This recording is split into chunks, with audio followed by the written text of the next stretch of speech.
चलिए रुख अगली अहम खबर का करते हैं। आखिर सोटो की आरयूएचएस में शिफ्टिंग से किसे था फायदा?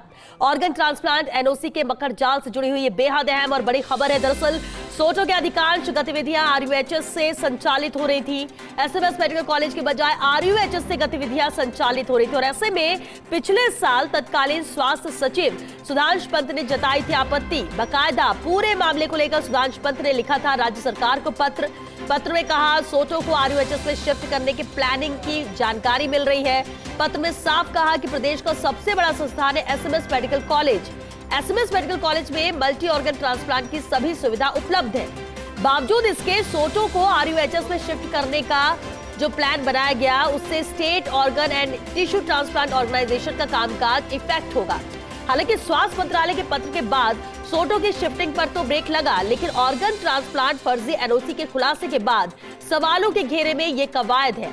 सवाल ये कि पहले कमेटियों को किया गलत तरीके से मर्ज, फिर सोटो की शिफ्टिंग। आखिर कमेटियों के गठन में दखल और सोटो की शिफ्टिंग से किसे फायदा था? और चलिए इस पर ज्यादा जानकारी के साथ संवाददाता विकास शर्मा हमारे साथ जुड़ चुके हैं। विकास, बेहद अहम सवाल है, जिस तरह से परतें खुल रही है, बार बार सवाल भी उठ रहे हैं, संशय की स्थिति भी है। सवाल ये कि कमेटियों में गठन में दखल और सोटो की शिफ्टिंग से आखिर फायदा किसे था, किसके फायदे के लिए यह सब हुआ? देखिए श्वेता, जिस तरह से हम इस पूरे मामले को चला रहे हैं, इसमें एक शब्द यूज कर रहे हैं कि मक्कड़ जाल। ये इसलिए क्योंकि लगातार इस पूरे प्रकरण में नए नए खुलासे हो रहे हैं। नए नए खुलासों के बीच में आज एक नया खुलासा ये भी सामने आया है कि जो सोटो है, जिसको कि एसएमएस के अंडर में गवर्न किया जाता है, तो सोटो एक ऐसा ऑर्गेनाइजेशन है जो कि पूरे राजस्थान के अंदर ऑर्गन ट्रांसप्लांट की जो मुहिम है उसको बढ़ाने का, उसको जागरूकता का, साथ में जो लोग इसमें इन्वॉल्व है उनको प्रोत्साहित करने का काम करता है। एक पूरा वर्किंग जो है वो केंद्र सरकार के निर्देशन में किया जाता है।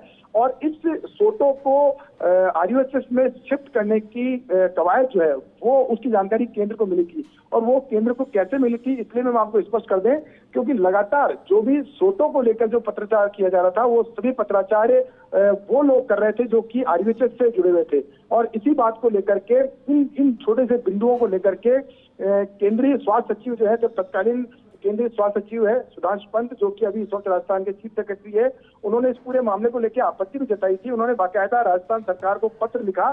ये जो पत्र लिखा गया था ये दिसंबर के अंदर पत्र लिखा गया था और उस पत्र में साफ कहा गया था कि ऐसा उनकी जानकारी में आया है, उनके नोटिस में आया है कि जो सोटो है, जो कि एसएमएस मेडिकल कॉलेज के अंदर संचालित किया जा रहा है, उसको कहीं आरयूएचएस में शिफ्ट करने की प्लानिंग है। और इस प्लानिंग के तहत ही उन्होंने आपत्ति जताई कि इस वक्त राजस्थान का सबसे बड़ा इंस्टीट्यूशन एसएमएस मेडिकल कॉलेज है और यहाँ पे मल्टी ऑर्गन ट्रांसप्लांट की पूरी सुविधा उपलब्ध है और यहाँ मल्टी ऑर्गन ट्रांसप्लांट किए जाते हैं। इनके बावजूद, इस पूरी कवायद के बावजूद, एक नए इंस्टीट्यूट में जो कि अभी तक पूरी तरह से स्टेब्लिश नहीं हुआ, वहां पर अगर सोटो का कामकाज वहां से होता है या फिर वहां से उसकी शिफ्टिंग होती है, तो इसका सीधा असर जो है सोटो की जो कामकाज की गतिविधियां जो होती है उन पर सीधा असर उसका पड़ेगा। इससे पूरी आपत्ति के बाद में बाकायदा राजस्थान सरकार ने इस पूरे मामले को लेकर के सोटो के चेयरमैन, तत्कालीन चेयरमैन है उनको, साथ में एसएमएस मेडिकल कॉलेज प्राचार्य और साथ में ज्वाइंट डायरेक्टर जो है, उन तीनों को पत्र लिख करके इस बारे में जानकारी मांगी थी कि क्या वास्तव में इसलिए कवायद चल रही है। कि हालांकि उन्होंने अपने जवाब के अंदर ये स्पष्ट कर दिया था कि ऐसी कोई कवायद शुरू नहीं की गई, लेकिन सवाल यही उठता है कि आखिर केंद्र को भी इस बात का पत्र क्यों लिखना पड़ा कि क्या रास्ते में आरयूएचएस पूरा गवर्न कर रहा है एसएमएस अस्पताल के अधीन चलने वाले सोटो के। और ये सवाल इसलिए भी है श्वेता, क्योंकि देखिए इस पूरे प्रकरण में जो नए नए सवाल उठ रहे हैं उसमें एक महत्वपूर्ण सवाल ये है कि दो कमेटियां, हॉस्पिटल बेस्ड कमेटी थी और दूसरी स्टेट बेस्ड कमेटी थी, उन दोनों को मर्ज किया गया। वो मर्ज करने की जो कवायद थी वो भी उसी दौरान की गई। उसके अलावा अब सोटो की शिफ्टिंग को लेकर कवायद की वो भी अभी की गई। तो ये सवाल ये कि आखिर किसको, बिल्कुल, और यही वो सवाल है जो बार बार उठ रहा है विकास, और इंतजार भी है कि जिस तरह से जांच आगे बढ़ेगी और भी अहम खुलासे होंगे, कड़ी से कड़ी जुड़ रही है और इसलिए नए नए खुलासे भी हो रहे हैं। तह तक जाने के बाद कह सकते हैं कि कुछ और नाम भी सामने आ जाएंगे जो इसमें शामिल है। बहुत शुक्रिया विकास आपका इस पूरी बातचीत के लिए।